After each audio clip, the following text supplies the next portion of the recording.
Troisième bonjour les élèves. Donc nous passons à l'exercice 3 pour finir en beauté. Tiens, j'ai oublié, dans l'exercice 2, après votre calcul, vous faites quand même une petite phrase du genre les haltères ont donc une masse de 150 kg. Alors revenons à nos moutons. Sauf que là, c'est une pomme de terre. Donc vous avez une pomme de terre de 160 grammes sur une planète et elle est en train de tomber. On vous demande de mesurer le poids de cette pomme de terre. Bon, à nouveau, vous avez vu, c'est marqué mesurer et non pas calculer. Donc on ne s'embête pas, c'est la règle, on prend la règle. Et oh, dis donc, 1,5 cm aussi. Allez, si on est précis, en fait, ça fait peut-être même 1,4 cm. Donc dans ce genre d'exercice, on ne va pas vous embêter. C'est-à-dire, soit vous avez 1,5, soit 1,4.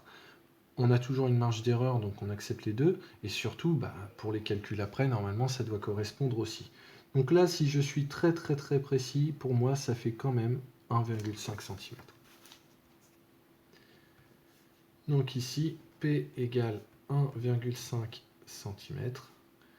Et ici, on vous a dit qu'on a 1 cm pour 1 newton, donc c'est trop la fête. Ça veut dire que c'est directement égal à 1,5 newton. Alors, la question suivante. On déduire sur quelle planète cette pomme de terre est tombée.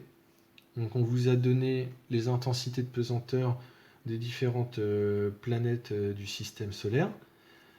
Eh bien, il y a deux possibilités. Il y a la version longue, où vous allez vous amuser en fait à calculer le poids de cette pomme de terre sur chacune des planètes. Donc vous faites 6 calculs. Vous pouvez, hein. C'est pas interdit, mais bon, vous avez peut-être autre chose à faire. Ou alors on est malin. Ici, vous venez de calculer le poids, enfin mesurer, et vous connaissez la masse. Eh bien, vous pouvez en déduire G. Donc c'est ce que je vous propose de faire. Alors, on réécrit comme d'habitude. On sait que P est égal à M fois G. Ce coup-ci, on veut G tout seul. Donc M doit passer de l'autre côté. C'est une multiplication comme dans l'exercice précédent. Par conséquent, l'inverse va être une division. Donc, P divisé par M égale G, ou G égale P sur M. Alors attention au petit piège, la masse doit être en kilogrammes. Vous vous rappelez, hein, newton par kilogramme. Or, cette pomme de terre, saleté de pomme de terre, elle est en grammes. On aurait dû en prendre une plus grosse. Hein. Donc 160 grammes, ça fait 0,16 ou 0,160 kg. Or, M égale 160 grammes. Vous le précisez bien ça, hein, pour les correcteurs, pour le brevet, c'est important. Ça fait ça. D'où votre petit g, c'est 1,5 divisé par 0,160.